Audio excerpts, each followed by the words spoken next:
What's up, nerds? Welcome to a very special edition of Nintendo Powblock for September 15th, 2017.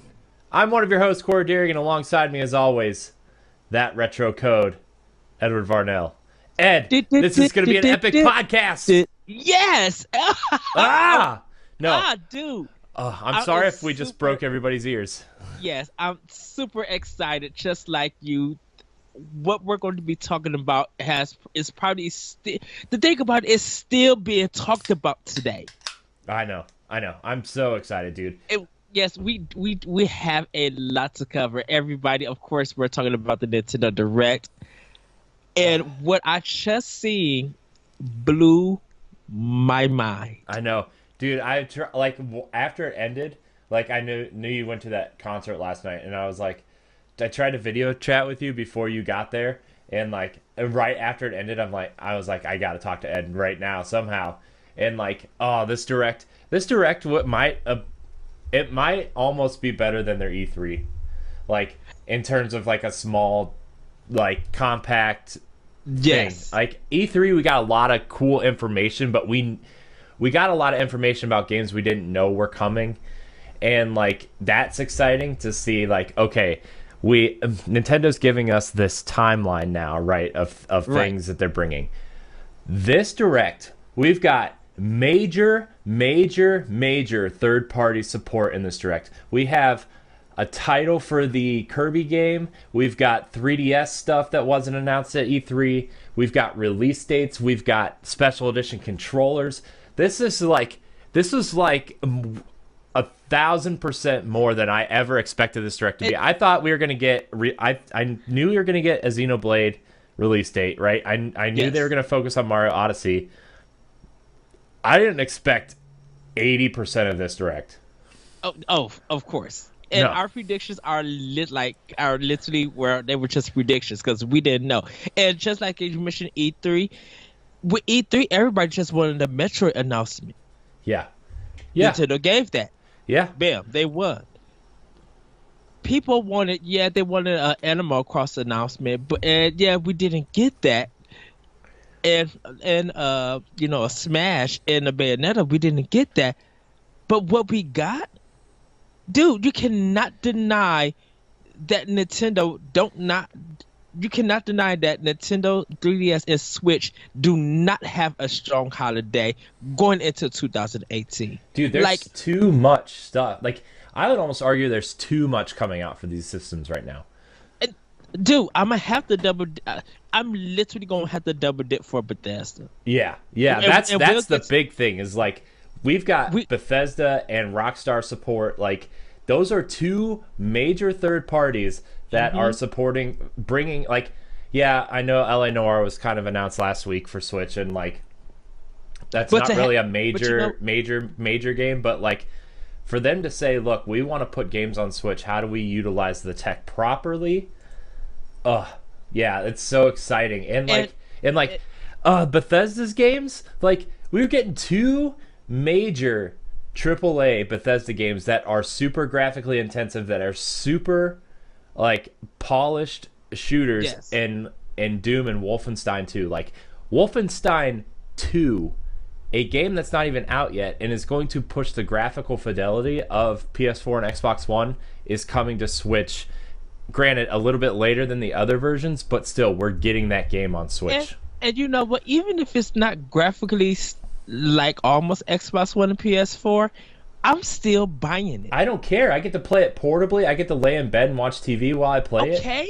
And I'm more inclined to play it on Switch just because of the way my life is right now, right? And I was looking forward to Wolfenstein 2. I still need to finish Wolfenstein 1. I'm not gonna lie. Dude, it's staring me at my PS4 version is staring at me right now. But look, I'm getting it for PS4 because I want the collection. I'm probably gonna get it for I'm probably gonna get it for Xbox One for people if it's online who want to play with that. I'll get it for there. But I need it for Switch. I have to show, I have to show Nintendo. Well, I'm already gonna show Nintendo that, but I have to show Bethesda. Hey, if you guys are willing to support Switch like this, then we as Switch owners and people who cry about third party need to buy this game. Yeah. And like I said, we're going to get to all of that later on. I know. The one of the most exciting things though, we finally saw Octopath Traveler, and we have a demo that's out now. Okay, and I have thoughts about that, and we're going to get to it because of when they said, okay, it's Square Enix, and when they show some of the gameplay, I'm just like, this reminds me of something. So we'll get to that. I know there's a lot. We're ready to jump into this. I know. Quick, what I've been playing? Dragon Quest VIII, Rabbids, and Mario. I picked up Rayman Legends, Nier Automata, Gears of War 4. That's it. Yeah, I mean, for Corey? me, it's been Mario and Rabbids, and then Destiny 2. Like I was listening to the Giant Bombcast yesterday at work while I was opening, because like I usually save that for my Wednesdays, because Wednesdays are like my 12-hour day at work, and like in the morning when I'm the only one there for like 3 or 4 hours prepping, like it's a good long show that will get me through most of that. So I usually wait till Wednesdays to listen to it. And like they were talking about Destiny, and they were like, this is one of the perfect combinations of like Halo mechanics with some mixed with Phantasy Star Online, where it's not quite an MMO. It's literally you and a couple of your friends in this kind of shared world, and like you get to see other players in this hub, but you go out on missions with your friends and pick up gear, and you know you're revisiting the same areas and just kind of remixed a little bit depending on what the mission you're doing. Yeah. And like I was like, that actually makes a lot of sense. Like it doesn't. Yeah, see, I had to think when you said the Phantasy Star Online, and then it hit me, and I'm like, I agree, spot on. Yeah, and I'm like, huh.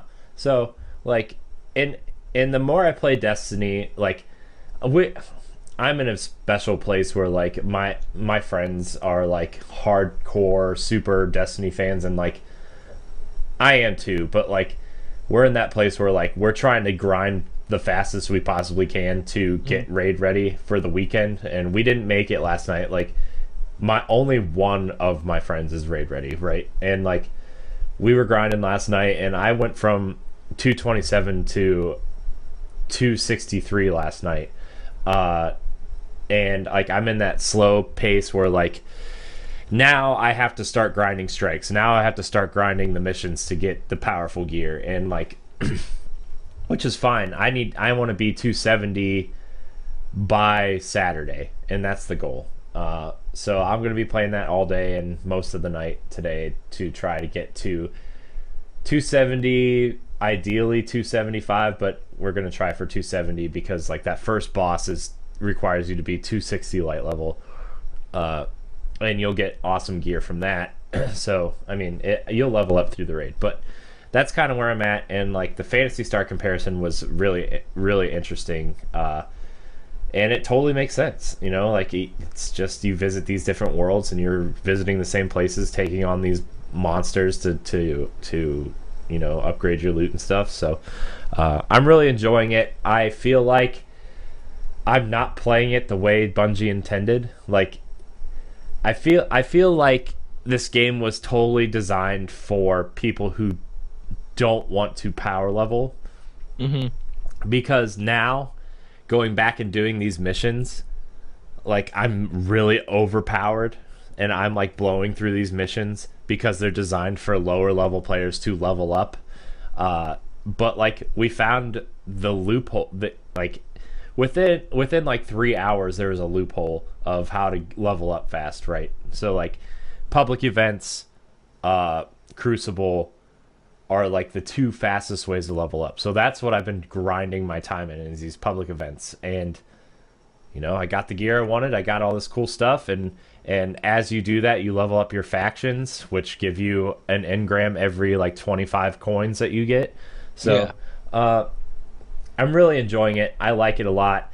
I have bright pink boots, which makes me really happy. The Dune marches from the Rise of Iron expansion are back, so those were like my favorite Crucible exotic, so I'm pretty satisfied with that. And I'm doing my quest for my multi-tool, which is back, Yes. And for people who don't know what that is, you should, because if you're playing Destiny, you should own a multi-tool. That's all I'm saying. And it's actually really simple to get. It's an exotic scout rifle.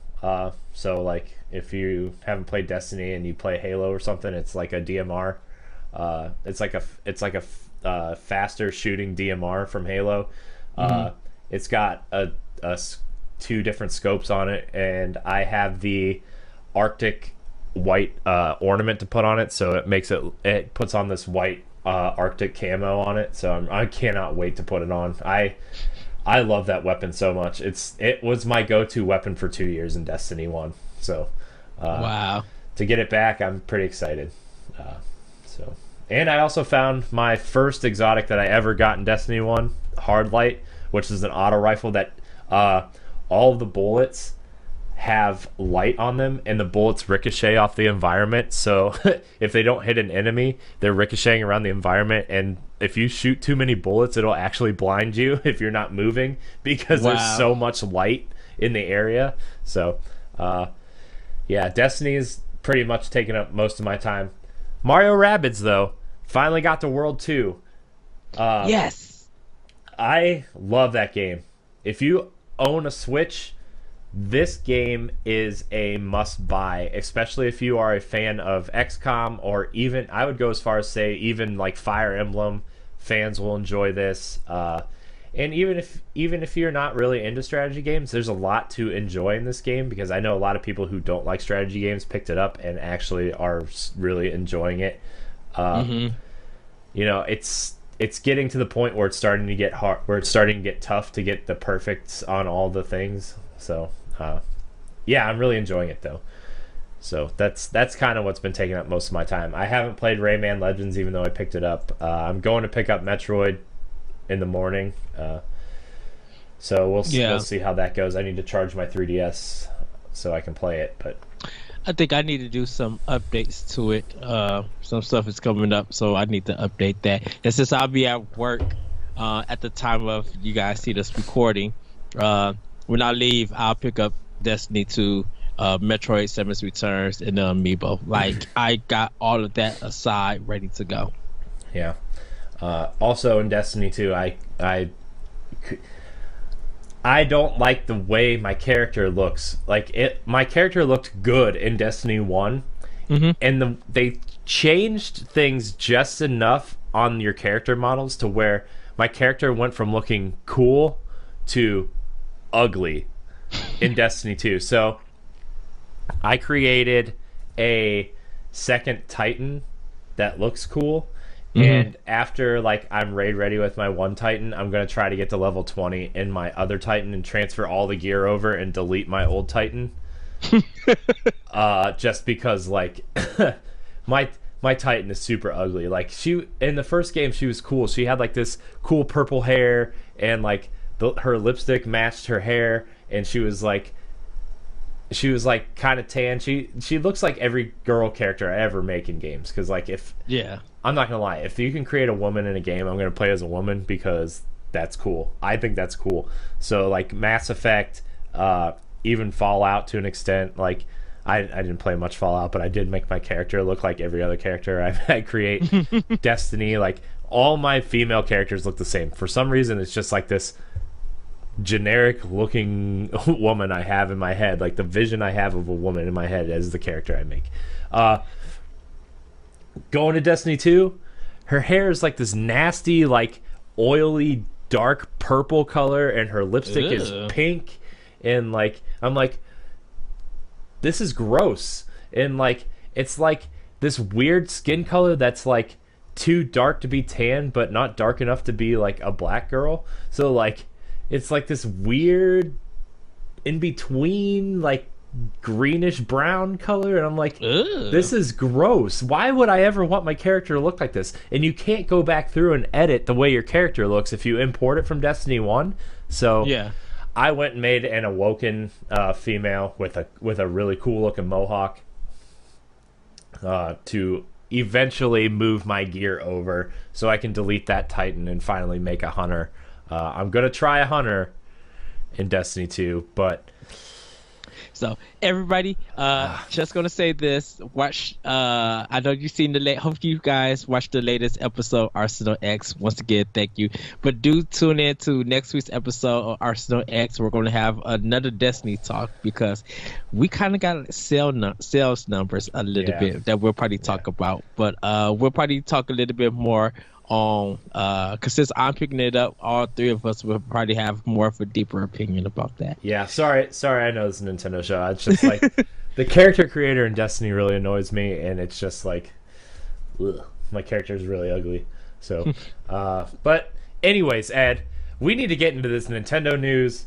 There's a lot to talk about. Oh yeah. So, so obviously this week we're covering Wednesday's Nintendo Direct. We're going to cover the 3DS stuff first, and then we'll get into the Switch/Amiibo talk afterwards. Remember, you can email us at nintendopowblock@gmail.com or follow the Facebook group threads and leave comments or questions. So I just wanted to get that out there before we get into this deep rabbit hole of Nintendo news and discussions. So, yes. Ed, we're going to start with 3DS because there's a lot of good 3DS stuff coming out.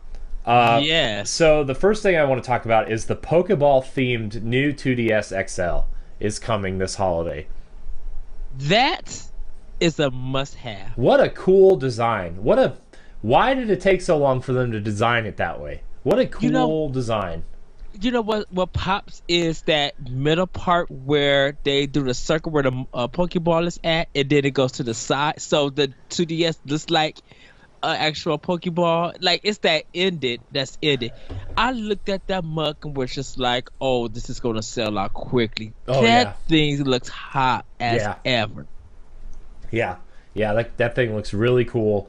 I mean, I got my black and blue one, so like, I'm not gonna get this one, obviously. I just like, plus it'd be kind of weird for like a 31-year-old riding a bus or something with this giant Pokemon thing.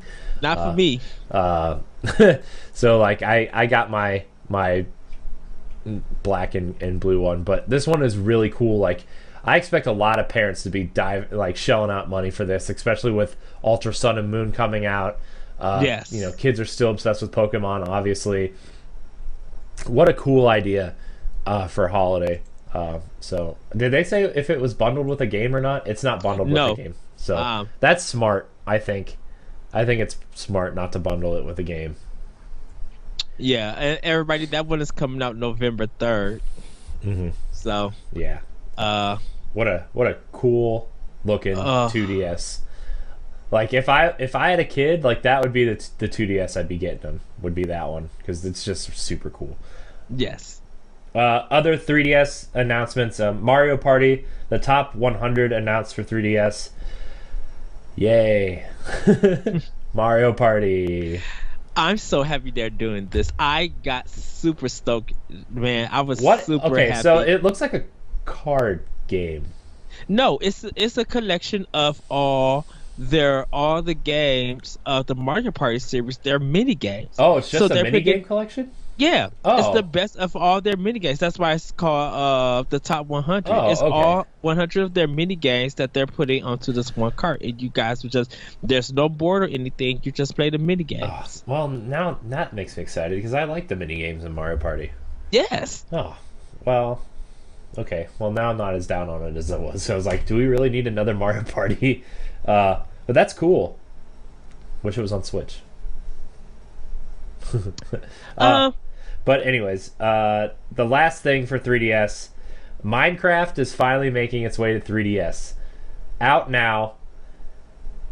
Compatible, like it's cross-play with that new update with Switch, Wii U, phone and PC Xbox versions and Xbox. So, really cool. Finally, this is the system that Minecraft should have been on from the start, I feel like.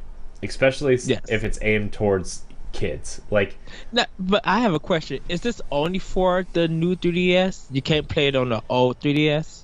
I'm not sure. That sounds like a game that might only be for new 3DS. Yeah, I'm going to try to look it up.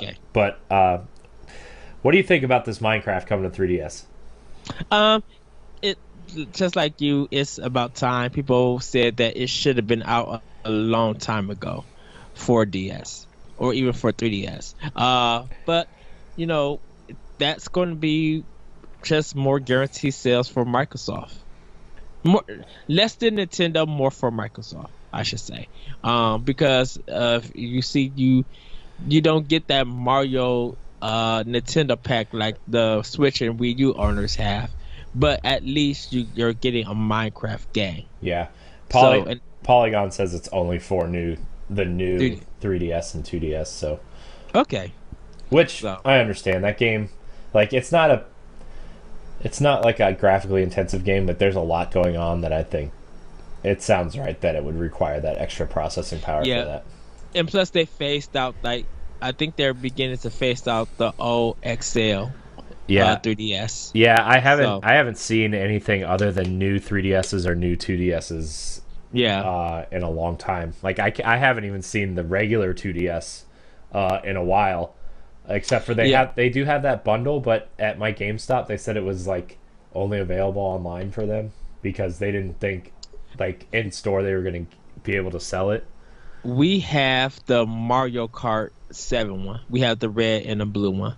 And that's the old 2DS. So I think once those sell out, I think we'll just be sticking with the new 2DSs. Okay. Yeah. Yeah. Dude, also, not announced during the conference, but I just saw on my GameStop app that GameStop is taking pre-orders for the white and orange new 2DS. Mm-hmm. And just to let everybody know, that was the version that Japan got, while we got the blue and black one. So we now finally got both versions of it. I like to call it the orange sherbet 2DS. Yeah, that's a cool thing. So also Kirby Battle Royale for 3DS is on its way in January. So January 19th is the Kirby Battle Royale, which is kind of like it looks kind of like a Smash Lite version of Kirby. So yes, that's gonna be cool. So a bunch of 3DS stuff. 3DS still trucking along, Ed. Still tooting that horn. Of course. Oh man, that I just like. For some reason, I'm still baffled that the 3DS keeps going, and then like you go back and think that the Game Boy lasted for 12 years, and you're like, I guess 7 years isn't that long. 6 years, right? But and then you look at the Game Boy Advance, how lasts that long. You look at the DS. You look at how long these handheld systems from Nintendo has lasted. Yeah. So we're gonna move on to Switch because it's what we're both super excited about. Well, Corey, you're missing a whole bunch. What do you mean I'm missing a bunch? That's all I've. What am I missing? Dude, okay, so Pokemon Ultra Sun and Moon. Okay. That's already been announced, though. I was going on new stuff. Right, but that's coming out November 17th. New areas, the new looks for the characters. If you purchase the game before January 10th, you get a special Rock Wolf who can evolve into dust form like Rock. You have to get it between November 17th and January 10th. If you buy it digitally, you'll get 12 Quick Balls. On September 22nd, Pokemon Gold and Silver releases, and if you buy that, you can receive Celebi in either Sun, Moon, or Ultra Sun and Moon. You could actually pre-purchase the Gold and Silver version now if you want to. New Pokemon UV Burst and UV Assembly. Burst will be in Ultra Sun and Assembly will be in Ultra Moon. So all of that and new information for Pokemon is coming. Mario and Luigi Superstar Saga plus Bowser Minions is October 6th. It'll have the new stamp sheets. You haven't talked about amiibos yet, so I won't get into that one. But there's going to be 2 amiibos coming to there. Yokai Watch 2. Wait, 2 amiibo for what? For Mario and Luigi. I mean, Superstar Saga. Which ones are those? Oh, is that the Goomba and the Koopa Troopa Troopa? Yeah. Yeah. Okay. Yeah. Yokai Watch 2 Psychic Specters is coming September 29th. If you own Bony Spirits or Flesh Souls, you can get the Oni Evolution update now. Latest mystery journey, Catriel and the Millionaire's Conspiracy is coming out October 6th. You'll be able also to change your costumes exclusive in the 3DS version. You mentioned Minecraft, you mentioned Mario Party. But for Mario Party, the top 100s, it supports download play from one cart. So if you buy that game and you got friends who don't own the game, everybody could download it. Just like we was talking about that, like Mario Kart, the one card thing, you'll be able to do that also. Of course, Metroid. Atlas RPGs, The Alliance Alive is coming early 2018. Eldrin Odyssey 5, the demo is available now. Strange Journey Redux, Shin Megami Tensei, and Radiant History, Radiant Historia is coming out for 3DS. The launch edition will include our art book, a decal sheet, and the game. This is all coming from 2018. Apollo Justice Ace Attorney is coming in November. Fire Emblem Warriors, we'll talk about that in Switch. So those are all the rest of the 3DS news that we... I didn't realize I missed that much. Yes. Oh, trust me, I was on it. We were watching this thing and getting notes like crazy.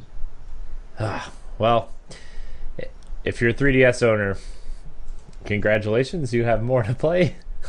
I guess, like, I'm excited for Layton and stuff. Like, man, I guess I didn't realize I missed that much. Dude, I was going. I watched the whole thing and then I rewatched it. And I'm just like, let me get down notes, let me get the details, because I'm like, they said a lot. Definitely when we get into Switch, whew, boy.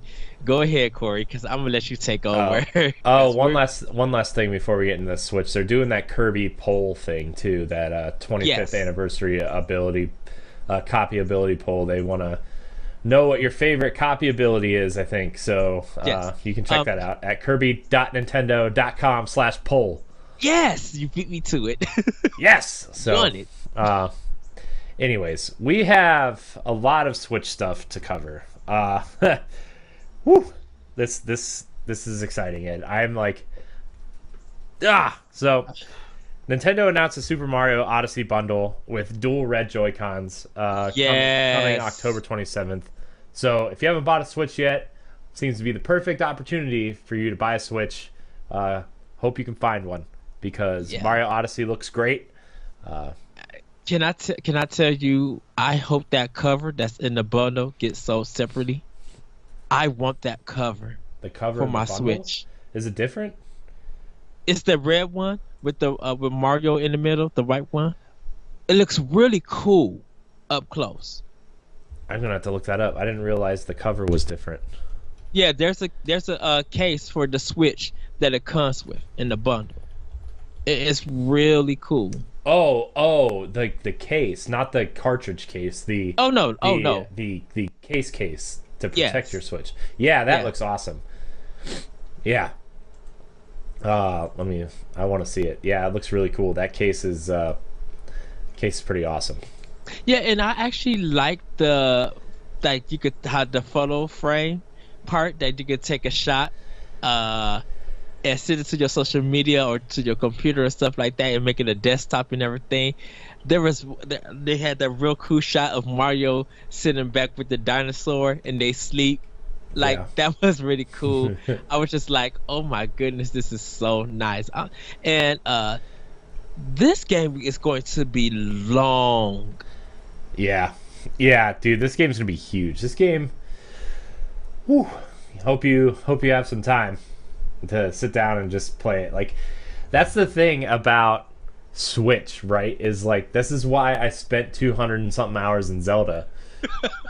Right. Because I could pull it out of the dock and just play it while we're watching TV. And like, I'm not gonna lie, trying to do that with Destiny is really hard, because like I have my second computer monitor that I usually have, like the way my computer is set up is like I have a monitor here to watch videos and pull up news and stuff while we're talking, and then this monitor over here is for OBS and Skype and like all the recording stuff for the show. And like having all that on one screen right now is like mind-boggling, because my monitor is in there with like sitting on top of my PS4, so I can play Destiny out on in the living room, so my wife can watch TV, and like we still are playing some, hanging out, having quality time while I'm playing Destiny. But yeah, the Switch, man, me being able to pull that out and just play, and without like having to move everything. Oh my gosh, I love this device so much. It is the best gaming device ever made. I'm gonna go on. I'm just gonna say it. Just gonna say it. The convenience factor, the fun, the awesome games. It's the best gaming device ever made. Nintendo Switch. Corey Dirrig. Quote. Write it down. 2018. It's gonna be a famous quote someday. Gets up from the seat and leaves the podcast. I'm like, well, you can follow me at that. But yeah. Super Mario Odyssey is now literally up there for Game of the Year. If it could pull off what they showed and the discussions and talk about this game is really strong, it's gonna be a Game of the Year nomination, and that's hard going against, for me personally right now, just seeing, and we haven't even got to Xenoblade Chronicles 2 yet. Yeah. That's going to be hard for that. Dude, if that lives up to expectations, and Breath of the Wild. Dude, like, right now I think the two games right now that everybody has on at the top of their list are Zelda and Horizon. And depending on if you're a PlayStation fan or a Nintendo fan, is depending on like that game is at the top of your list. Like those, I know those are the two games at the top of my list right now. But Mario Odyssey, when that game comes out, like I'm assuming it's gonna be like an amazing Nintendo game. Like if you have like those three games fighting for a spot, how do you do that? Like how? I don't, like right now for me, I don't know how any game can beat Zelda right now.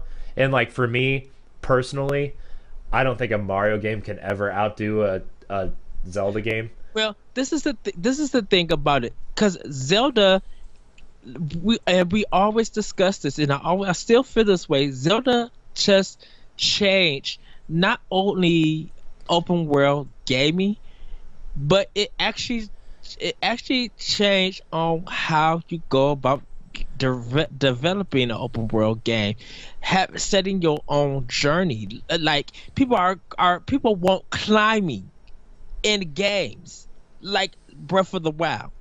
Climbing, a mechanic that you have to press a button for, or sometimes run up a ladder. People wanted a different IP to climb, and when that becomes a statement in a whole bunch of people reviews, you know that your game has done something. Yeah. No one has said anything about Breath of the Wild that they wish anything in Horizon has been incorporated. Everybody who has played Horizon and then played Breath of the Wild, people also talk about Horizon, they want Zelda stuff to be incorporated in that game. So when you can incorporate another IP's game that you thought, that you question on how it was going to work, and it changed your viewpoint of it, come on now. Yeah. Grand Theft Rockstar has now to have to set their game up for open world games in Grand Theft Auto to even be on the same level of Breath of the Wild. Yeah, like for me, Rockstar Games has never been like, Grand Theft Auto 3 at the time was impressive, was an impressive open world. But for me, the open world, yeah, I get that they added stuff you can do in the open world, like play tennis or golf or whatever. But like for me, the open world in Grand Theft Auto games isn't as impressive as they used to be. Like just yes. The way, like we've played games now like Metal Gear, The Witcher, Zelda, Horizon, like those open worlds to me are more dense and more effective than Grand Theft Auto. Yes. And like, you know, even for me, even if you're staying inside Rockstar games, like for me, Red Dead's world is more effective than Grand Theft Auto. Bully's world is more effective than Grand Theft Auto. For me, like the more dense open world is, and the more like cool things you can do within this smaller space is more effective than what Grand Theft Auto is. Because like, yeah, Grand Theft Auto's world is huge, but like you can't really go inside a lot of the buildings. You can't like, there's not really like an underground system that you can go traverse under. Like right now, even Destiny 2's open worlds are more dense and more effective for me than Grand Theft Auto. Not saying that Grand Theft Auto isn't a good game and didn't have its time and place of how effective their open world was, but like coming back to Nintendo, what we're seeing from Xenoblade 2, what we saw in Zelda, like what Mario looks like it's doing, like those worlds look like they're more effective than Grand Theft Auto. Their objects or objectives, I'm sorry, I should say that. Their objectives have a purpose, and they reward you for going out and fulfilling that purpose. Mm-hmm. So when it comes to Game of the Year, if you want to talk about Horizon, if you want to bring up Mario Odyssey, if you want to bring up Breath of the Wild, right now Breath of the Wild is still so strong that people are still talking about it, are still picking it up and finding experience. Because Horizon, as good as a game that it is, and it is in a lot of people's Game of the Year, the discussion about that game, not even saying that Horizon, that Breath of the Wild even overshadowed it, the discussion of Horizon died out. Mm-hmm. You know, we're talking about Horizon, yeah, because we're doing a kind of comparison game of the Year nomination. But if we're talking about content or anything for Horizon, the only thing that we're talking about is this upcoming DLC. Yeah, for me, like even Horizon is a Game of the Year contender. Zelda is a Game of the Decade, industry changing. Yes. Game. And like, yeah, like the more I look back on Zelda, there's a couple issues that I had, but like at the same time, it's like, this is the same thing that I had with Ocarina of Time, right? Was like, they made a successful transition into a different type of game, right? And like, that is mind-blowing for Nintendo to take that step and changing the way Zelda at its core functions. Yes. And that is going to change a lot of things. Mechanically, it's going to change a lot of things. You know, how dense the world is and the different things you can find in the world and the way things are positioned for a purpose in that game. Everything in that entire world is positioned for a purpose.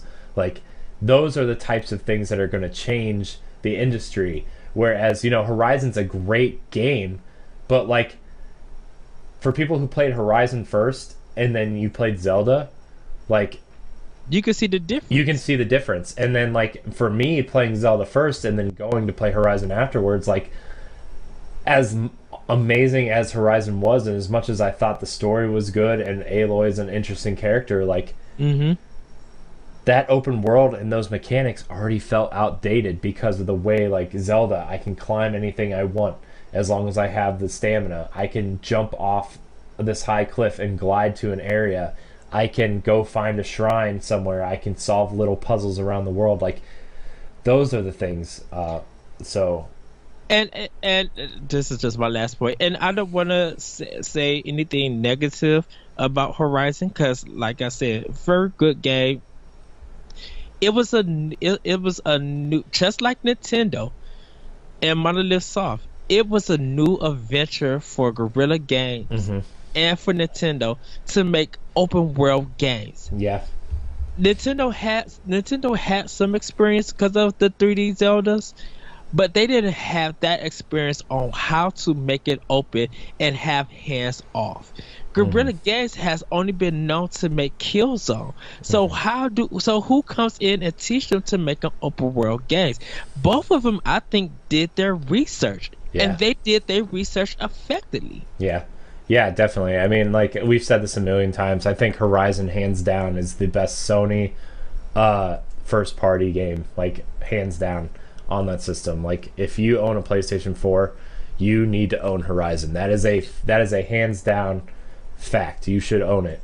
Like, and the fact that was their first try at that game, like, And knocked it out the park. Yeah, they knocked, like, that was their first try at that game. And now that Zelda's out, what notes are they going to take from Zelda? Like, are they going to make a glider for Aloy the next time around? Are they going to try to make a more streamlined inventory system? Because, like, Moose and I had that discussion on NGR Radio the other day, and I know we're trying to talk about the Direct. I'm sorry, we'll get back to it in a second. This is my last point, too. But, like, Moose, and this is the same thing that you and I talked about, like, if they just streamline that inventory system and the way you collect things to craft things, if they just streamline it a little bit, take the randomness out of it, like if you're searching for a heart of one of the dinosaurs that you need to upgrade your armor or buy a new piece of armor, and you sit there for like 45 minutes trying to find this piece, like if they can cut that out and like really streamline that,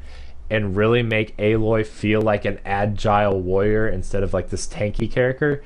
Yes. And then, you know, they add like a few bells and whistles here and there and really take the time to like take notes from what other open world games do better than them, which, you know, there are open world games that do a few things better than them. Like Horizon 2, that year it comes out, is going to be a game of the year contender hands down, if not blow everything out of the water.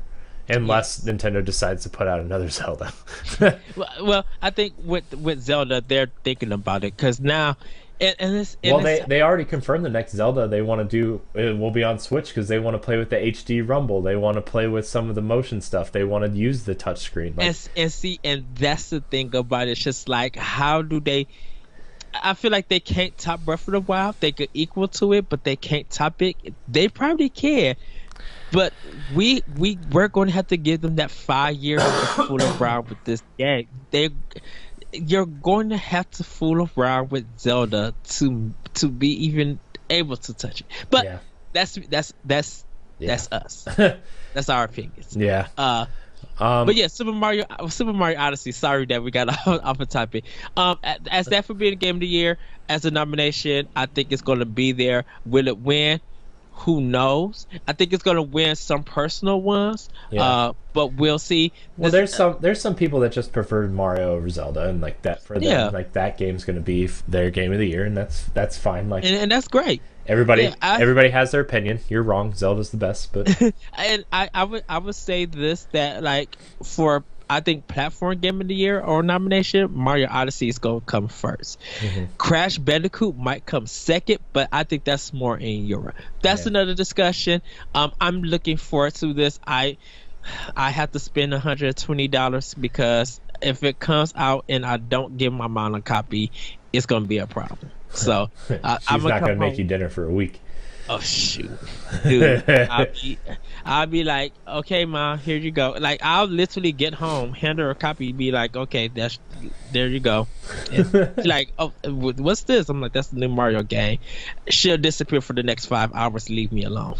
Then I'll pop mine in to try to start. But yeah, Mario Odyssey. Definitely look for this game. October 27th. Yes. I'm excited. Some people are worried that it's coming out the same day as Assassin's Creed and Wolfenstein, but I'm not. I think it's a different audience, but it's all right. Mario Odyssey, October 27th. Look for that bundle. It's going to be great. Hey, Ed, remember Snipper Clips? Remember that awesome puzzle game for Switch? Oh, I am super stoked. So I laughed at this trailer. Yeah, it was pretty funny. Oh, it gave you all the feels, and the first person that I thought of was you and Sana getting this update. And I know Larry Giver from World 1. I know he has it. Hopefully he'll be able to get the update too and play around, because he's played around with friends and stuff, and they had a good ball and they enjoyed it. But I know you and Sana had a lot of fun with this game, so I want to buy it, the physical copy, and give it to my mom and let her and her grandson play it so I can hear the arguments and the laughter.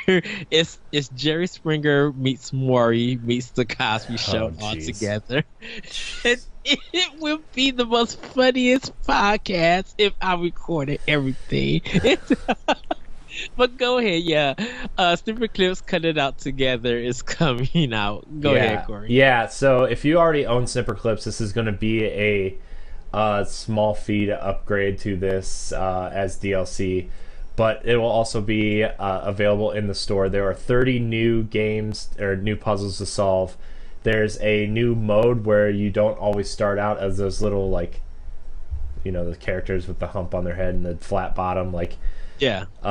there's all kinds of stuff that they're remixing some levels. They're putting new backgrounds in some of the levels. Like, it's just a cool little package. 30 new puzzles, man. I think that game launched with 30 puzzles, so that makes this 60 for Yeah. 2 players, and then for more than 2 players, there's extra puzzles coming for there as well. So I'm excited. I think Snipper Clips is secretly one of the best download only games for Switch. But this game, the Snipper Clips Plus, is getting a physical release. So for you Yes. physical collectors out there, that's pretty exciting. That is No, November 10th. Yeah. Yep, November 10th. That's a good time to put that out. Yeah. I think people will be playing Mario Odyssey, and if they want something else small to play, they can get that. Can I tell you No. that oh boss, please. Please, boss. Go. Uh 2018, everybody, this is a great Valentine's Day gift. like literally, if you are with your significant other or whoever you're with, if you guys got a Switch and stuff and you don't own Snipper Clips, this would be a good idea to pack in a game with chocolates and hearts, and be like, oh, this is so romantic, Snipper Clips, and you guys can play together and bond. You'll have some arguments and laugh, but it's such a bonding game that when you work together, it feels good softness. So I feel like it's a good Valentine's Day gift, or even Christmas gift if you guys feel like it. Yeah. Man, this game is going to be great. I encourage everybody to, like, I would almost say buy it now and then upgrade when the DLC comes out. But at the same time, you can also probably wait and Get the physical. Yeah. All right, Ed. We're getting into the heavy hitters now. Xenoblade Chronicles 2 has a release date of December 1st. A collector's edition and Xenoblade themed Pro Controller were also announced. And this trailer where they showed all the kingdoms and, well, probably most of the kingdoms and the different places you're going to be visiting. Yeah. There's this one scene that says so much about this game, and the main character, I think his name is Rex. Yes. He's sitting there eating something on the back of this giant dragon thing. I think they're called Zunda. I think they're called Titans in this game. Yeah, they're called Titans. Zunda is the name of it, and I want him as a amiibo and a plushie. He's kind of the grandpa, you said. Rex calls him grandpa, and I love it. I love the voice that they use. I don't know if that's gonna be his actual voice in the game, but when I heard him and I seen him, I was just like, he's living on a Titan that's moving. I want him as a plush. Yeah. I want him as a amiibo. Yeah, personally, this game is my most anticipated game for the rest of the year. I love the art style. I the more I watch the trailers, the more endearing the characters become. I just want this game so much. And when we're done here, when we're done recording, I'm going to GameStop to pre-order my special edition and my Pro Controller. Corey, I'm literally just like you. I'm putting on some pants on and I'm headed to my GameStop that's 10 minutes away, and I'm pre-ordering. Because I was on Twitter yelling in cap letters, how is this possible on Switch? Yeah, I know. That's the big thing is and this isn't even the game now that we're talking about how is this possible on Switch. But you look at how intricately designed these worlds are and the assets. And the character models kind of look like high res early 360 models, but the worlds, like the way the grass moves, you can definitely tell like Monolith did the Breath of the Wild grass, because like this is the same, it looks like the same grass tech is being used in this. The way these titans move across the backgrounds of the worlds that you're on, this towns, the airships, like this game is like, I don't even know like what to say or how to say it, but like you go, I'm rambling. Okay, so just to let everybody know, Kingdom of Uraye, it's like a nature. Empire of More Arden is the mechanics, so they hold down like the mechanical stuff. Imperial Province of Gormat, they're like a land kind of in the air, but they kind of been overtaken by like the kingdom. Enderline Praetorium, they're the ones that worship the Titans, but they supply the Corpus gem, so they're like the gems that you'll be using in the game. Argentum Trade Guild, of course, they're trading, so they're all about money. If you see some of the pictures, that's where most of you see Rex is at, and with the other character.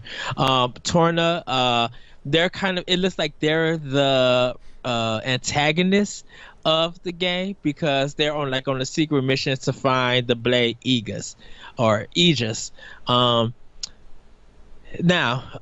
the special edition that you mentioned is coming with a selection of CD with selection from music for the game, a metal case, and a 220-page art book. And the Pro Controller you guys can also see on the direct. Now, your character Rex, he's a driver, and the character that's with him, I forgot her name. She's a blade. It'll have 3-on-3, so your drivers are the attackers and your blades are the supporters. The blades, you can mix them up because they have attack, defend, and healer. So each blade that you use, they'll have one of those. So you can have someone helping you attack, you can have someone helping you defend, and you can have a healer also with you. Mm-hmm. So and each of your companions can also have a secondary companion, which like you see the little like white like rabbity thing with wings sitting in Rex's backpack. Like all of your characters that's a Zandra too. So like you can like all your characters can have something like that with them, which gives you more abilities, which gives you like I can just like, I'm watching this trailer and you see your 3 companions, or 4, it looks like you might actually even be able to have like 4, but like they're all running with like a secondary companion. Like the one character in the yellow outfit is running with this big white tiger looking thing. Dude, this is everything I want in a JRPG right now. Like every time I say I want to start a JRPG, like this is it. This is the game I want. And I've wanted to go back to X and Xenoblade Chronicles 1 a couple times, but like I want my anticipation for this game to be pure and untainted. And like, a lot of people said the same thing about Destiny 2, where like they were thinking about going back, but they wanted their excitement for Destiny 2 to be like overwhelming. And this is how I feel about Xenoblade Chronicles 2. And it's just like, I cannot wait for Xenoblade Chronicles 2. Yes. So everybody, pray, keep hope that it doesn't get delayed. But we have to hold Nintendo to that December 1st. Like if we get continuous news, that'll be good. If we don't hear nothing in November, we should have a guaranteed December 1st release. And I kind of hope that if it does require like Xenoblade Chronicles X did that patch where like if you need to do an early patch for the game to run when you got the physical copy, if that happens again, because if it's needed, I'm all welcome to it, dude. Yeah, for sure. Like I need this Pro Controller too, man. Like I need that controller. I don't care what it takes getting it. Like, I thought the Splatoon 2 one was cool, but I held off because, like, I kind of wanted it. But, like, as much as I like Splatoon, like, I would rather spend my money on a game that I'm going to spend a lot of time with. Yes. And, like, I don't get me wrong, I like Splatoon 2 a lot. I think it's great. It's just like there's other multiplayer experiences I am having right now that don't allow me to play Splatoon a lot. And like I also think Arms is a really great game, which I have spent way more time with Arms than Splatoon, honestly. But at the same time, like I would rather spend my money on something like all this stuff for Xenoblade. I just can't wait. I cannot wait. But we're gonna move on. Bethesda announced a release date for Skyrim, November 17th, 2017 for Switch. Yes. Seems to be a much cleaner version than the original versions. This version's not getting mods as of yet, but you will be able to use your Breath of the Wild amiibo and get the Champion's Tunic, the Hylian Shield, and the Master Sword. So that's really cool. But the big surprise is that Bethesda announced 2 more games for the Switch. And this blew the whole direct array in the internet. Yep. And this is probably why they didn't show Bayonetta 3 or Smash, because they want to save that for like a December Direct probably. I still think like a December Direct's going to show Fire Emblem, Smash, and Bayonetta 3.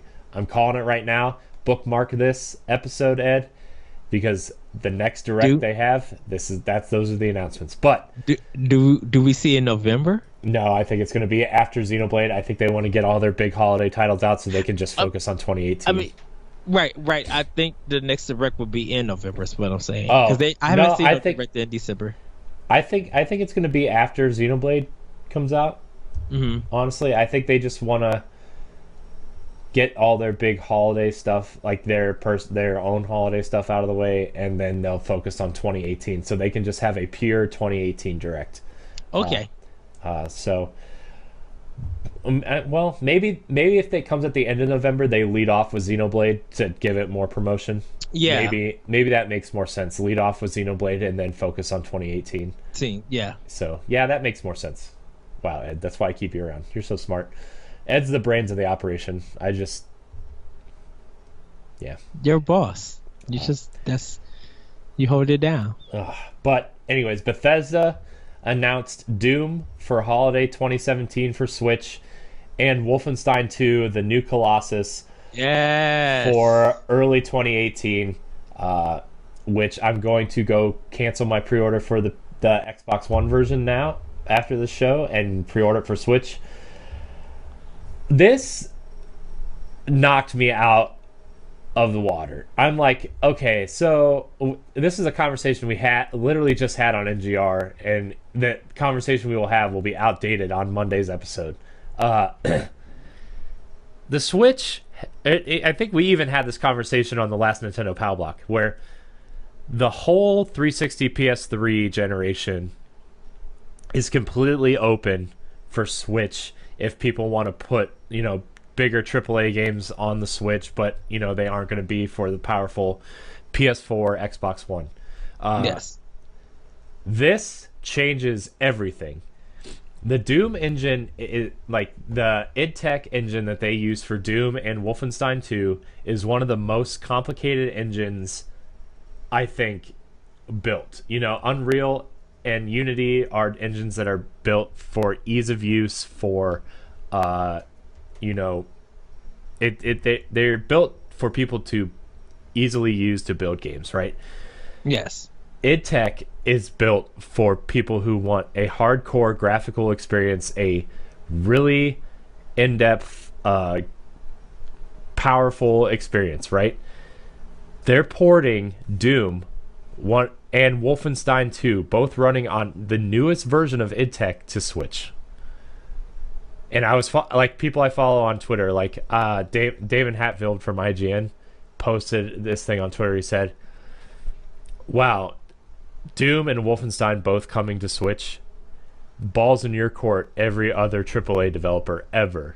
Pretty much. Just because these games are so graphically intensive. These games, sure, they're not building a huge open world. They're kind of linear shooters with open elements, but you like I know you played Doom. Like you looked at that game, you could see in the distance things happening in the background, like the Yes. detail in the armor of the Doom Marine, the monsters, the weapons, like all that detail, like it's all there. Like there's a comparison thing on Reddit where like they're taking screenshots of the Switch version and the PS4 version.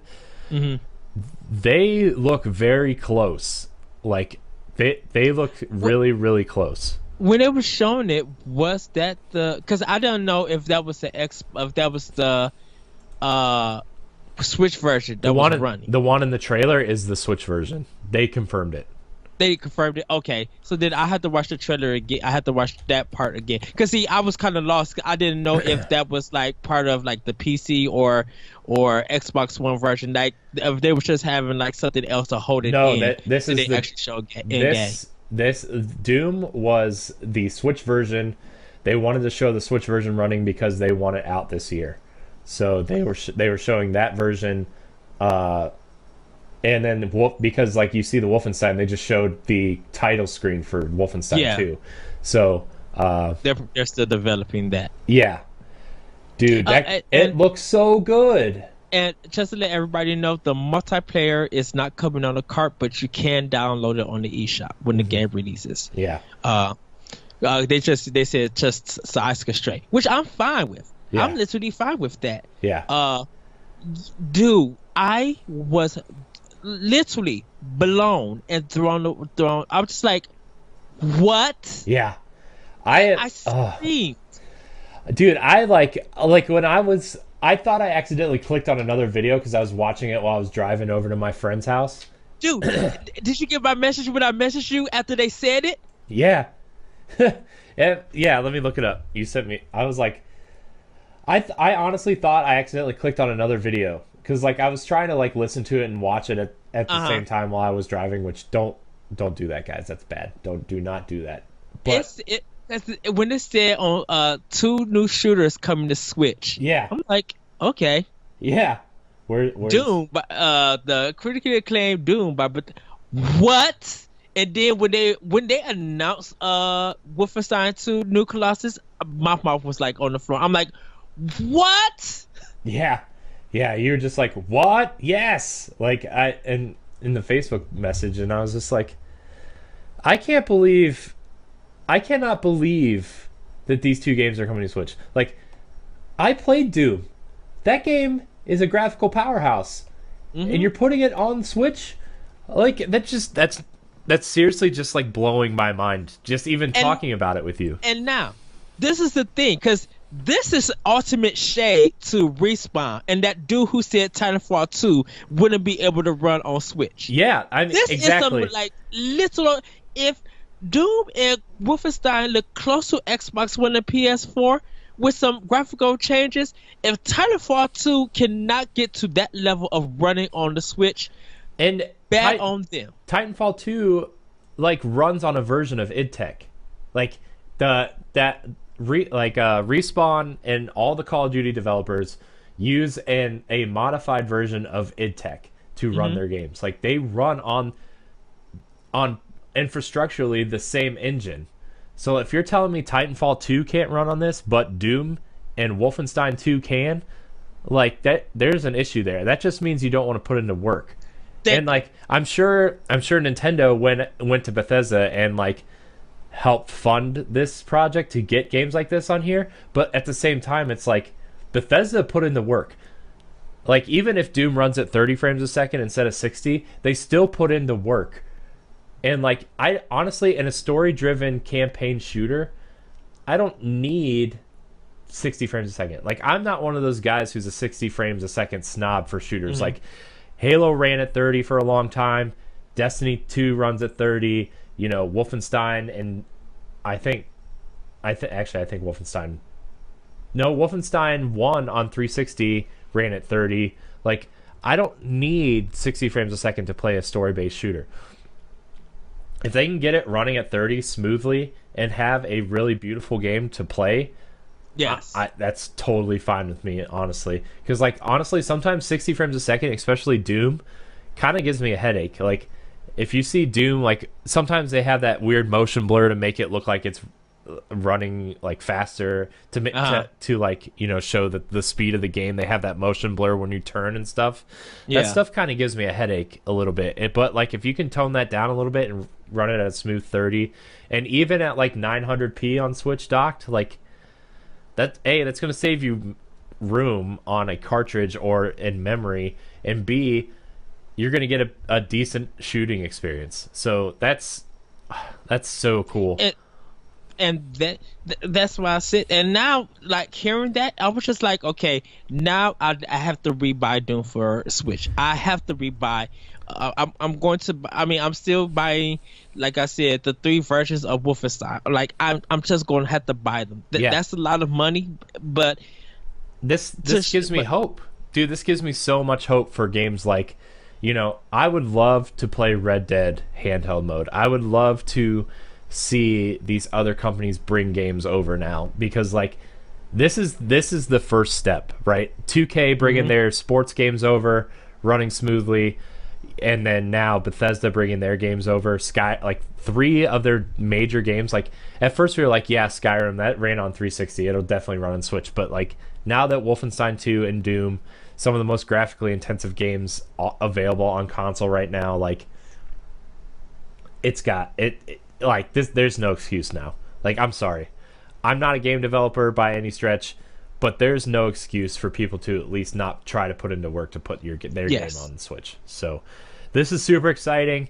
As soon as we're done recording, I'm gonna go pre-order this stuff. Like this is like as much as I'm anticipating Xenoblade Chronicles 2, these 2 games were probably the most exciting announcements, just for the simple fact that we can now base the future of the Switch off of these games. Like, we can have a better idea and understanding of what can and can't run on the Switch, which, you know, yeah, the file size for Doom I'm looking at it right now, was bigger than Mass Effect Andromeda, bigger than Horizon, bigger than you know, Wolfenstein. Like, that file size for Doom on PS4 is bigger than a lot of games. You know, it's like a 70 something gig game.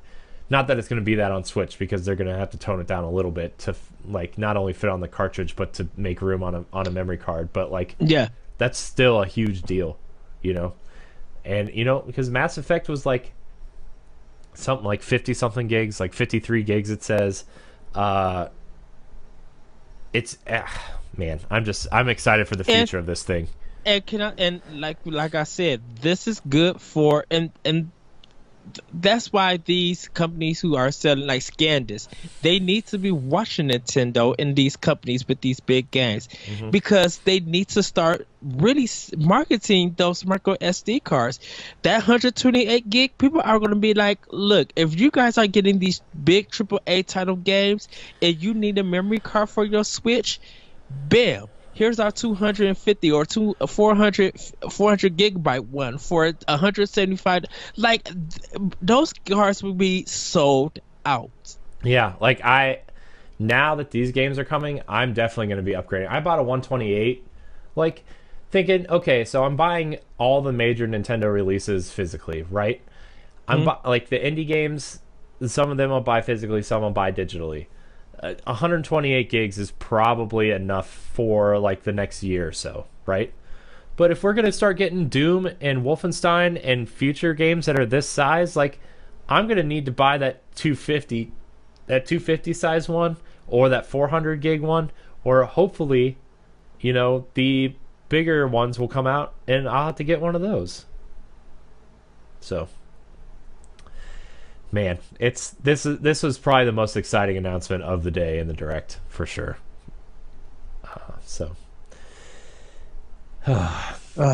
Man. Sorry about that, everybody. It's just, why do we have to be sorry? This is exciting. This is good news for Nintendo fans. I'm also sorry that we're just excited, but we can't help it. Also, something this major happened. Also, before we move on to the next couple games, because the next couple games are pretty exciting too, like Octopath Traveler and stuff, Dragon Quest Builders, stuff like that. But like, getting Doom and Wolfenstein and Skyrim on your system is showing that Nintendo is moving away from the kid direction. You know, like they're aiming this at people our age. Like they are aiming this at people who want a solid storytelling experience for an older audience.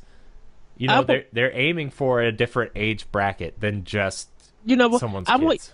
I would even say that they're moving away from kids. They're trying to show that the Switch is for everybody. Yeah, that's what I'm trying to. I'm sorry, that's what I'm trying to say. Is like this system's not just for kids; it's for everybody. Right. So I mean, we still need those kid games, and whether they're not up to quality or anything, but they also need to show it for the older, mature gamers who are really into games and can really comprehend and get that kind of fun.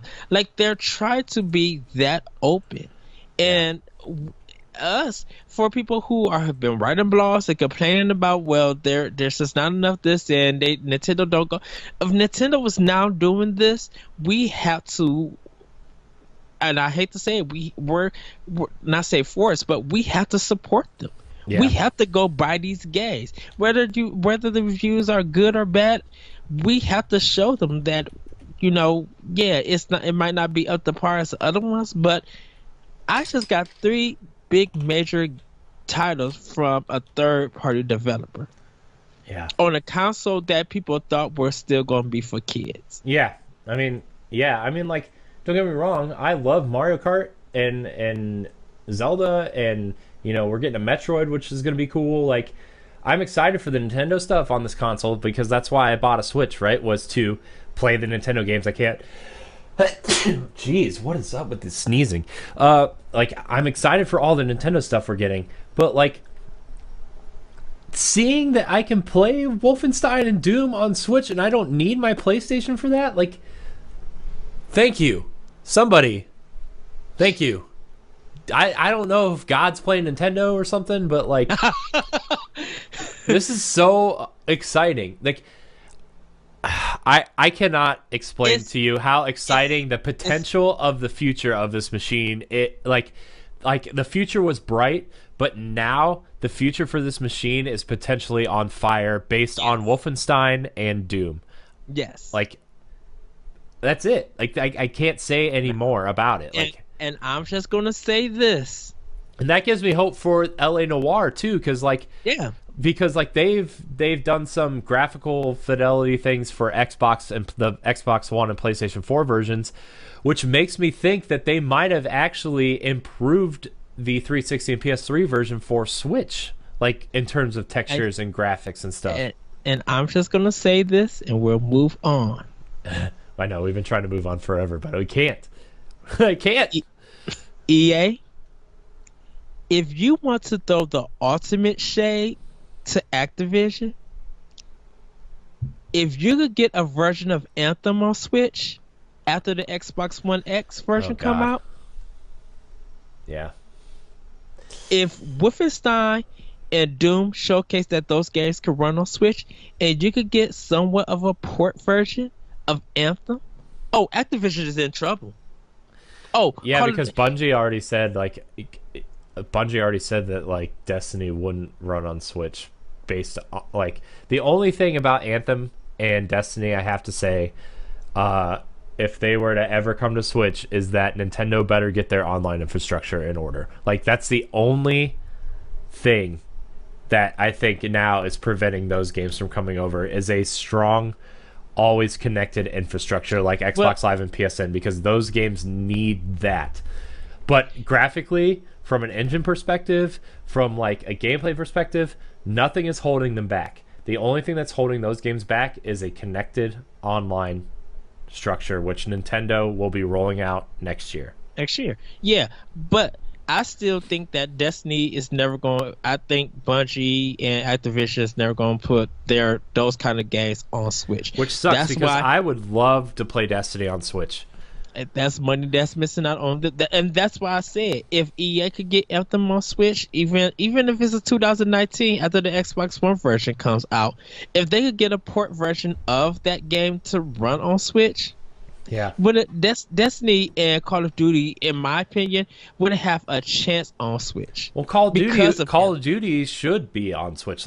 Now that Doom, you're telling me Call of Duty is more graphically intensive or more online infrastructure heavy than Doom?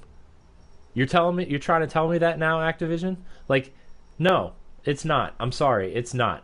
Call Doom, like, yeah, their online for Doom wasn't successful, but the online infrastructure was there. The snap map online mechanic was there. Like, technically, Doom's multiplayer interface was more complicated than past Call of Duties. Call of Duty may require more servers, but their infrastructure is way more complicated than Activision's and Call of Duty's. I'm sorry, it just is. They all Activision has to do is call in more servers. I don't know how that works. I'm not a tech guy. I know servers are very complicated to build and move and stuff, but like, you're telling me Activision doesn't have that money for that? So like, Right. Call of Duty, like something like Call of Duty now, there's no excuse why that game's not on the platform. I'm sorry. Anyways, okay, we're gonna move on now. I'm sorry. That was just the big major AAA third-party games excite us on Switch because that means All the wigs got snatched. They snatched all the third-party wigs. I'm just sorry. saying, like, I'm sorry, but there is no excuse now. There is no excuse now unless your world has a very, like, the only games I don't see coming to Switch right now because of their online infrastructure are games like The Division, Destiny, Anthem potentially. Like, I just don't see those games coming. But like, sports games like Madden, NHL, FIFA, like all those games could run on Switch. Like, Call of Duty, Star Wars Battlefront is another game I'm looking at that, hey, that game would be perfect on Switch for a quote casual shooter audience. Those are all games I'm looking at. So, but that's why I said Anthem. I think Anthem would stand out more. And not to say that's a slight to anybody else. I mean, that's a slight to Activision, but not saying that it would fail on Xbox One X, because their partnership with EA, but people would enjoy Anthem if it could run on Switch and they could take that game on the go. Hey, if this is the intro to crossplay between Microsoft, EA, and Switch, do you think Destiny wouldn't even? I think Destiny wouldn't even matter if that happens. But let's continue. Let's move on. Yeah. By the way, Activision, I want Destiny on Switch. Make it happen. And I know people who would play it with me. Frank Clark, I'm looking at you. Ed, I'm looking at you. Oh, of course. But anyways, back to Nintendo stuff. Kirby 2018 officially has a title, Kirby Star Allies. Tentative release date of spring 2018. I think this is going to be their February game to kick off their spring. Yeah. So that's exciting. I think that game looks pretty cool. I'm not a huge Kirby fan, but I will be getting it just because like it looks like a simple platformer / action-y thing that my wife could get into. So she's excited for Kirby and she's excited for Yoshi, and that's something I never thought I would say. Yes. She likes the 2D platformers, which really makes me want a new Super Mario Brothers now, because like if she would play like a 2D game, like that'd be a 2D Mario game would be awesome to play with her. Because like the 3D stuff kind of intimidates her because of the camera controls and stuff, and her never like, growing up playing games except for Tetris. My wife's from the Ukraine, so she's got that Tetris DNA. But like, because like Tetris is like a huge deal for them specifically, because it's like it's kind of like their heritage, I guess. I don't really understand it. I didn't really pay attention after that. All I heard was Tetris, and I'm like, married. But yeah, Kirby looks cool. I'm excited to play some co-op with my wife on that. Yes. I'm surprised they didn't show Yoshi either. If that's supposedly spring. Yes, Ring of 2018 for right now. Yeah. They're probably working on it, so I think with more work, probably by the next direct, they'll have something. Like you Hmm. said, focusing on all of 2018. They'll probably have a title, and they'll probably show off more. Right. Uh, Yeah. Uh, Square showed off two games. The Lost Sphere they showed a little bit of, which is coming in yep. Jan. We already know that's coming in January. I think they Uh, announced a physical release for here too, so that's exciting. that I don't know. I know January 23rd is the date. Hmm. But physical, I don't know yet. Yeah, I mean, I would love to have a physical version of that game. I still need to get my physical copy of I Am Setsuna, Yeah. but they also showed Octopath Traveler, the game that they showed at the launch event, or the Okay. and Ed, I know you have a lot to say about this game, so I'm just gonna let you go. I'm excited for it, but Yeah. this is right I, up Ed's alley. So Yeah, and definitely me and Corey having to download the demo, which is available for you guys. But hopefully, I'm going to download it today and give it a try. This game reminds me of Saga Frontier. wow, that's a deep cut. Like, Classic PS1 RPG, by the way, by yes, Square. That's not fondly remembered, but some people oh, love it. it's a terrible game. That's not It's really a something you should hard lead off upgrade. with. Yes, but I looked at it because it's the working title. I'm just like, are they bringing the Saga Frontier franchise back, or are they still in its gameplay and refining it? Yeah, That's the thing that I had about it. I was watching more of it, and I enjoyed what they show. yeah, yeah. I So, did too. yeah, that was my only thing. Some people were just like they wish that this was coming out first before Xenoblade Chronicles 2. I'm sorry, everybody. Xenoblade is coming out, has to come out first before besides Project Octopath. Now, don't get me wrong. I like what they showed about this game. I have no problem. I love the 16 pixel star art with the 3D effect graphics and stuff. I really can't wait to play it. But yeah, I just got that Saga Frontier feel to look to it, and I'm like, oh wow, Yeah, y'all going there? Okay, I can handle this. Yeah, but yeah, that's my only thing with it. It looks beautiful. I hopefully they change different areas because it's a little bit too brownish. But maybe that might be the trailer itself. So there's probably gonna be different lands and different colors. But yeah, I'm down for it. nice, nice. Yeah, I'm excited. I think it looks. I think the art style in particular is something we haven't seen really. It's this weird like 2.5D where every like the environments look like they're kind of. They called it. What did they call it? They called it HD 2D, Yeah, which is weird. But like all the environments kind of look like they have this 3D element to them, but they're hand drawn, and like the shadows on the buildings are something I really noticed where like they would change depending on the positioning of where you were on the map at that current time. But all the characters they look kind of like sprite based. It's just it look aesthetically it's very pleasing. It looks really cool. So that's why I'm interested in it, and it's by the Bravely Default team. So if you enjoy those games, this game is the one that you should probably be looking at as well. So I'm excited for it. yeah. I Let's be honest. Anything that comes to Switch now, I'm super excited for.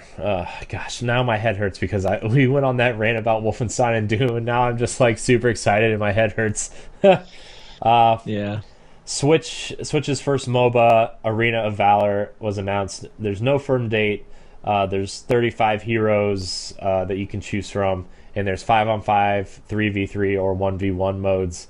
If you don't know what a MOBA is, you're not looking at the people who would know what one is. Just type in League of Legends video, and I'm Yeah, sure it's you'll find mobile online battle arena. it. Yeah, yeah. So, the beta will be available this winter. I'm definitely going to download it and give it a try. Yeah, I'll try it too.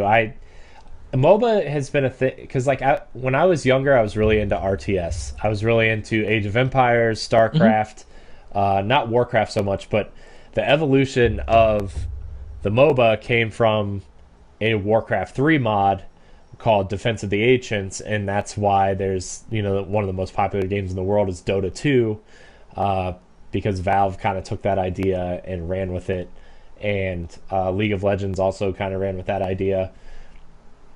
And basically you have to it's a lot of like item management and map control and stuff like that.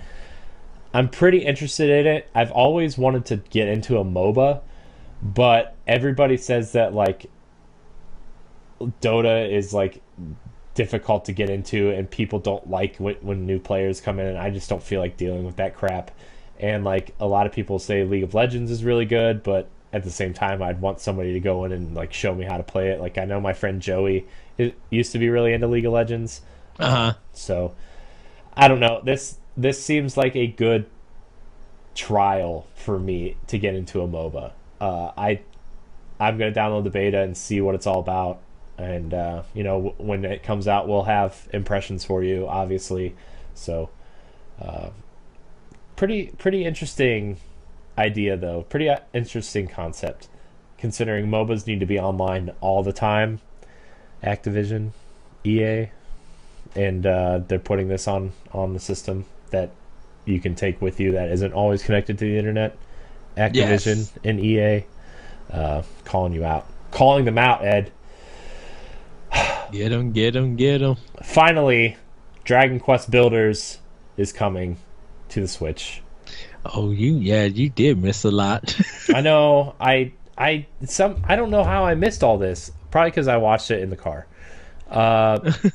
But that was kind of like the last kind of really huge announcement that people seem to like Dragon Quest Builders. It's like a mix between a RPG and like with Minecraft elements. Plus they have the builder mode where you can just kind of go in with unlimited resources and build whatever you want. Hey, you know what it really kind of reminds me of? Remember Dark Cloud on PS2? Yes. This is what that game reminds me of, is Dark Cloud. But better. But yeah, well, yeah. I was waiting for it to drop in price on PS4. It might still pick it up for PS4, but this is a must-have for me, definitely on Switch. Yeah. This is my Minecraft that I want. So, just a few quick hits, everybody. Splatoon 2 update. Camp Dome is coming out September 15th, which is today when you guys watching this, so you guys can try that. Also, Snapper Canal, a new level, is available, or it's coming out. Umbrella is a gun that it has an umbrella, so you can use it as a shield. And I guess once she release it, it'll hit enemies too. It looks like it won't cover any ground, but it'll go in the direction that she released it. I kind of like that. Fire Emblem Warriors is coming out October 20th. Lyn from the Game Boy Fire Emblems is coming out. The special edition is going to contain the game, character cards, a double-sided poster, and 3 music CDs. Yeah, so, this was announced a while ago. That's why I didn't really add it into it, because it's been announced and available on. Well, it was available on Amazon for like 3 seconds to pre-order, and I missed it. Because well, it went up on pre-order while I was at work. I wonder if GameStop got some more. I'll ask. Yeah. We'll find out. Yeah.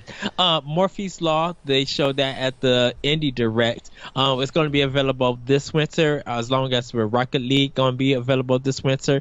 You do have to work hard to get the 3 Nintendo cards, so hopefully you guys are having fun. Luigi's going to be on the blue team, Mario's on the orange team, and Samus Aran's you'll probably just have to unlock. Arena of Valor, like we said, the beta test is this winter. Elder Scrolls Skyrim is November 17th. Flip Wars update is available, so you guys can get that for free. Nintendo Arcade Archives. So Arcade Archives is their games that they had in the arcade era that never came to console. So you have Mario Brothers versus Super Mario Bros. Versus Balloon Fight versus Ice Climbers versus Pinball versus Clu Clu Land, and you get the arcade version of Punch Out. If you guys go to retronauts.com, you can check out their Punch Out episode, and they actually talk about why the arcade of Punch Out never came to Nintendo, or it never came out to Virtual Console. So now that it's finally coming out on the eShop, you guys can listen to that one. We still got more amiibos to talk about. Not November, NBA 2K18. So it's available right now on the eShop, September 15th. The physical is coming out October 17th. You do need a memory card for this game. It is, a really big memory card because it is recommended. So it won't be in stores like those who pre-ordered the game, but if you want it, that physical, you do have to wait to October 17th. WWE 2K18 is also coming soon. FIFA 18 is coming September 29th. So that is the day. Yes, that's going to be the Super NES Mini Classic, FIFA, and I think some other games are coming out. That the 29th. there's some indie games coming out the 29th. Isn't SteamWorld Dig 2? I want to say comes out somewhere in there. Yeah, I think so. No, the SteamWorld Dig is coming out the 21st. Okay, so Yeah. okay, I knew it was like either right before Pokken tournament or right before FIFA. Yeah, so it's before Pokken. Yeah, speaking of Pokken tournament, DX is coming out September 22nd. You guys can play the demo. It's available now. The ARMS update is available now. You get the new stage and a new character, Lollipop, and also her. Oh goodness, her weapons are Fun Chuck, Biffler, and Clapback. And Fun Chuck is kind of a play on the nunchucks. Biffler is it doesn't look like Biff, but it looks like it's a rocket kind of thing. And Clapback is kind of a shield thing that if you hit it, your punches end up bouncing off and pushing you back in the face. So of course, the custom button layout is also available. We mentioned Kirby and Dragon Quest. SteamWorld Dig is September 21st. Golf Story is coming in this month of September. No official date.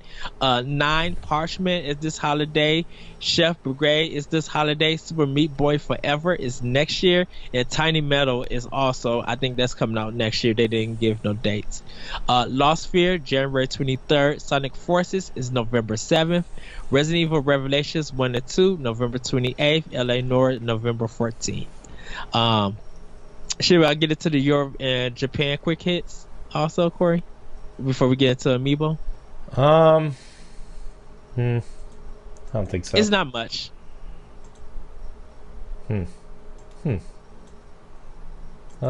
Sorry, I'm looking at something.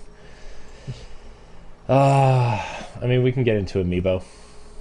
Okay. Oh no, where'd you go? All right, there we go. So there was a few Amiibo kind of re-announced during this direct. The Zelda Breath of the Wild Champion Amiibo are going to be available in November, November 10th, I think. I just wrote down November. That was my fault.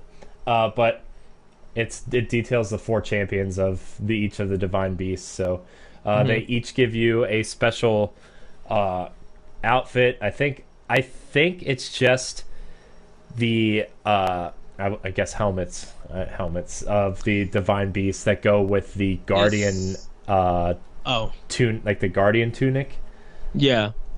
It's just like a different headpiece that you can wear that shows off the different Divine Beasts. So those are cool. I already have mine pre-ordered. I pre-ordered them a long time ago. So I'm pretty pumped to have that, because like I'll have the whole Breath of the Wild set, and now I just need to find a Skyward Sword Link and a Majora's Mask Link and a Ganon and a Sheik. Those are like the 4-5 amiibo that I really need to get. So don't even show me, or I'll slap you. I will slap you. I will see you in 2 weeks, Ed. I will slap you so hard. But yeah, so I'm excited for more amiibo. Yes. So Yes. Also, the Fire Emblem Warriors amiibo are coming.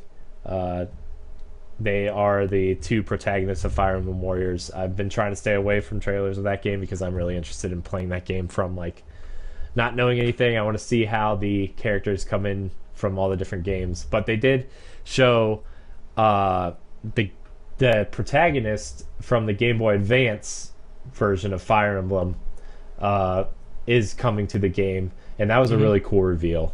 So, Lynn. Yeah. So that was cool. I'm just excited to play as Lucina because Lucina is my favorite Fire Emblem character from Awakening. So let's see. It's one of the only Fire Emblem amiibo I own, I think.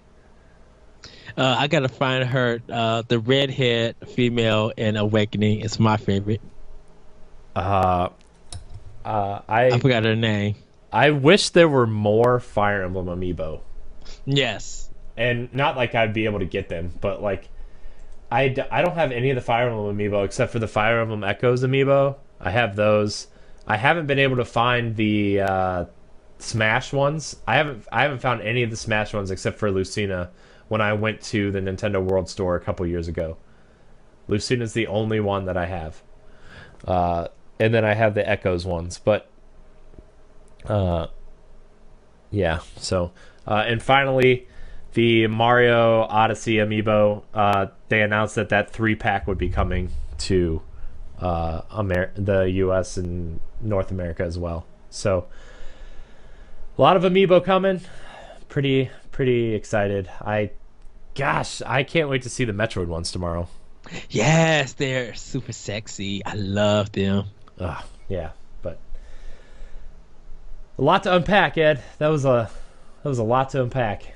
Yes. But I think we did a pretty decent job. Anything else that you want to go over? I know Japan got a Phantasy Star Online announcement. Yes. Well, just quick hits for Europe. New Style Boutique 3 Styling Star, which is really pretty much Style Savvy in New York. Yes. I mean, in US. That's coming out November 24th for the 3DS. That's my birthday. Yes. The Super Nintendo 3DS XL, Luigi's Mansion 2.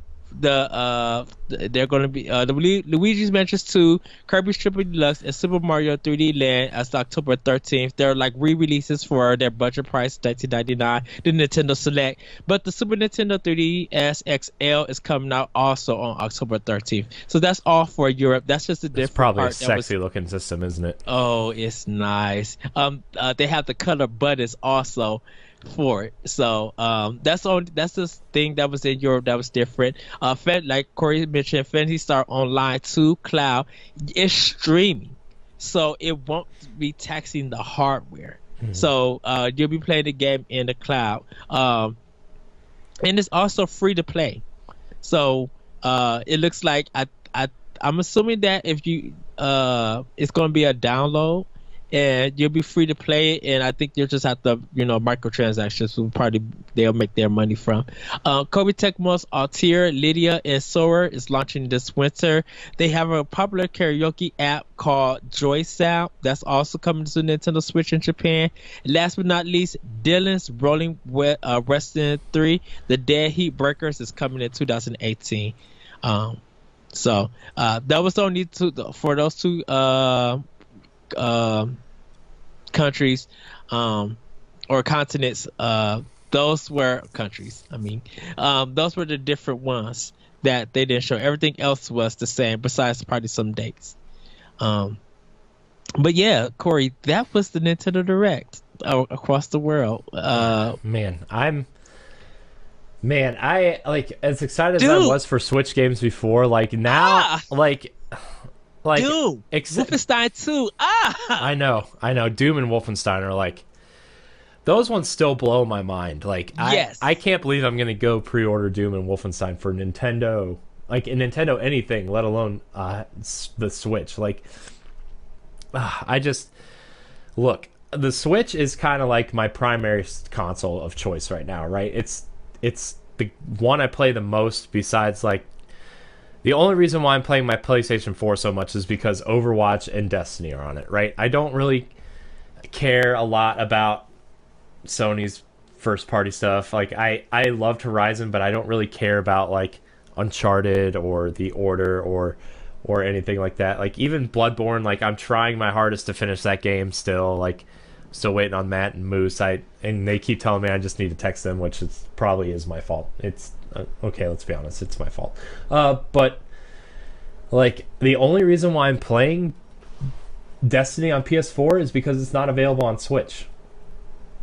And the only reason why I'm playing it on Xbox is because it's not available on Switch. And like that's honestly the only reason. And like I love my Switch, and for a long time I'm like, if Nintendo would just have these games on their console, like I wouldn't need any other console. And now like we're starting to see stuff pop up, like NBA 2K I'm really excited for on Switch.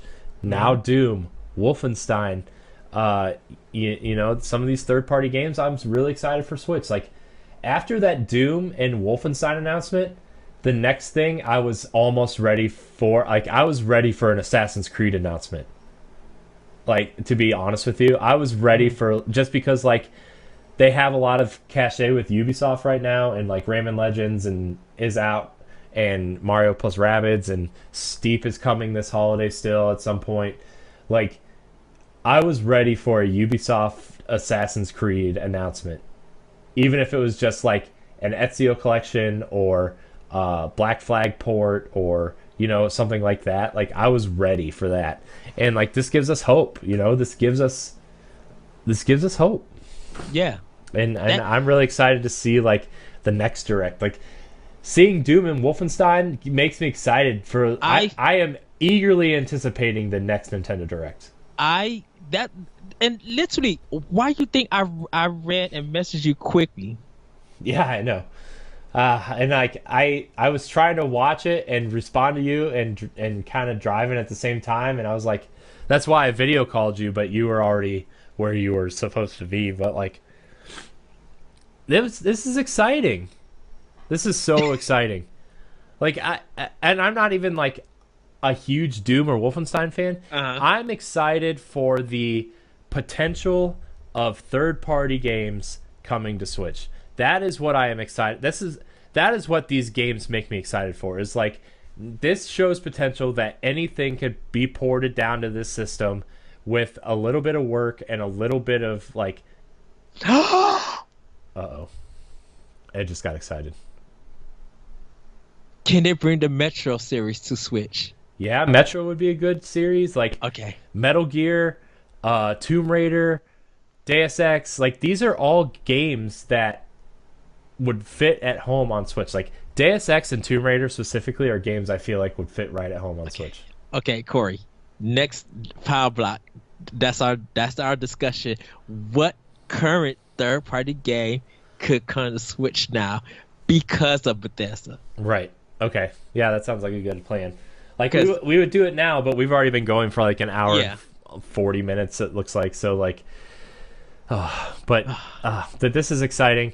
If you are listening to this episode or watching, please come to our YouTube page or Facebook group or email us. Let us know like how this announcement changes your perspective on Switch. nintendopowblock@gmail.com or facebook.com/groups/nintendopowblock or the Nerds Gone Rogue YouTube page. Just come to this video or those groups or email us. Let us know how this announcement changes your perception of the Switch and like how you are going to view third-party games differently now that we are seeing some major third-party games come to Switch. We want to know. This is what our big topic on Tuesday is going to be about, so make sure you stay tuned for that. But we're going to go ahead and get out of here because we need to go pre-order some games. Yes. Remember, this is not our only show. If you want to hear a lot about Destiny, I'm sure you can tune into Arsenal X, our Xbox podcast, which we had a big discussion earlier this week about. You can tune into Nerds Gone Platinum. I don't know if Jason or Moose are playing Destiny yet or not. You know, I know I'm going to be on there at some point in the next couple weeks to talk about Destiny and Horizon. Check out our YouTube page. Ed and I are planning some more Let's Pod and Plays. We're planning that Horizon discussion, a diversity discussion. Oh yes. We're trying to schedule some guests for that, specifically guests of color, guests of different sexual orientations, those kinds of things, because coming from a straight white guy, none of that really, I'm sorry to say, but this is just not really a discussion for a bunch of straight white dudes to have. But at the same time, I want to get everybody else's opinion who come from these different backgrounds. Ed is a good example. Like, I want to see how everybody feels about that. I want to get John Martin on here from the Brew Review. He loved that game a lot, and I want to see if Ray will come on. I want to see if I have a couple gay friends that I want to see how they are. I want to see if I can get her on this. I want to see how these people. I want to see how everybody identifies with this game differently than I did. I want to have that discussion, and basically we want to have the discussion that Horizon made a statement about diversity without saying we're making a statement about diversity. They just made it clean. They made it feel normal in this world. They made it feel like it's an accepted part of this world, which personally, that's how our world should be. Like, everything should just be accepted. Everybody should be treated the same. Like, that's how I feel. I don't really bring it up a lot because having that discussion means it's still not changing. But at the same time, Horizon does it correctly, and that's how I think our world that we live in now should be. And sadly, it's not. But, we're going to have that discussion. So I'm really excited. I'm really, really excited for that discussion. Not from my perspective, but I want to see how everybody else reacts to this. So look out for that on our YouTube page. We've got a lot of cool stuff planned. Ed's coming up in a couple weeks that I'm really excited for the content and stuff that we have planned for that. The game room, if you're watching the video, the game room's a hot mess because of that. I'm trying to prep a better studio for us to work in while he's here for a weekend. I'm really excited. I'm really hyped today for a lot of different reasons, and so I hope you check out our family of shows: Nerds Gone Rogue, Nerds Gone Platinum, Arsenal X, obviously Nintendo Powblock, World 1-1, the Brew Review, Matt and the B Flats, which is the music show. Matt's working on things with his partners to allow us to feature that on NGR Radio. I'm reworking the website to make it a more pleasant experience for you guys. I know we've had some issues getting people to be able to easily access the videos, the current videos or past videos, so I'm trying to make it easier for that. That's why if you're looking for the shows on the website, I'm working on back-end stuff for that. That will make it easier for you. So those posts will go up shortly of our past episodes. I just wanted to get everything out there before we start plugging ourselves. Ed, where can we find you? You guys can find me on Twitter at ThatRetroCode. You can find my podcast, Optional Opinion, on SoundCloud, on iTunes, Google Play, the Anonymous Radio Network.podbean.com. Check out the link on NGR Radio for it. Also, I'm doing the beauty of video games, and Corey his episode is out, so you guys do check it. We discussed the beauty of handhelds. I do apologize. I want to say, everybody, in advance that I've been so busy with work that I haven't had time to really post the blogs for this week, but everything will be ready to go for the PC and for arcade. So I do apologize for my tardiness at work, and this direct just blew my mind, and all other activities. But you guys could also if you guys I got a Nintendo Switch, so if you go to nintendopowblock Facebook page, you could get my friend code there and my Wii U code and 3DS code there also. I want to apologize too, like not getting stuff up on time has been like this weekend. I worked a lot, and we are trying to do our best in putting stuff out on time. I know Powblock was up late. I know Arsenal X was up late this week. NGP is up late this week. There's just I've been trying to work a lot lately because I'm excited for all these games to play, and then I'm trying to play the games so we can cover it on the shows, and if this was all we had to do in our lives, like, we would have everything up on time and schedule everything and be able to communicate better. But like, in very basic terms, this is still kind of a hobby for us. Like in real basic terms, like we love doing it. We put our heart and souls into these shows and everything, but like we don't get paid for it, and so we still have to work our real life jobs. We still have to spend time with real life family and do things that are required of us. So yes, thanks for being patient on these shows getting up on time and everything. And someday we will be held to that schedule. But thanks for being patient. Thanks for making all of our shows super successful. Also, like we put POW Block out twice a week, and this is the show Ed and I are kind of really passionate about. NGR has grown substantially. World 1-1 has grown substantially. NGP has grown super faster than I thought it would. Like, it's after 12 episodes, it's almost showing POW Block numbers, which I'm really excited for. Like, they're doing a great job with NGP. Their Facebook group is growing rapidly, and so I'm proud of everybody. I'm proud of the team. I'm proud of the teamwork that we all put into this. I'm proud of Ed for sticking around and helping me with everything. I just want to say that I'm really proud of everybody. Jason, Moose, Matt, Ed, Jesse, Larry. Everybody puts a lot of work and a lot of time and a lot of effort into the stuff that we're doing, and I'm proud of it. So, anyways, you can find me at Corey and UHD on Twitter, Corey and HD on Instagram, and Twitch. Streaming Destiny a little bit, trying to get to a point where like it's not real boring to watch, because like the grindy stuff is super boring to watch. So, Saturday at 6, you should tune into twitch.tv/Corey and HD, because we are going to attempt the Leviathan raid. Hope you'll check us out there. Warning, there's going to be some language. Just throwing it out there. Not necessarily from me, but my raid group has very colorful vocabulary. So we'll just leave it at that. Just make sure you don't do a PewDiePie. Yeah,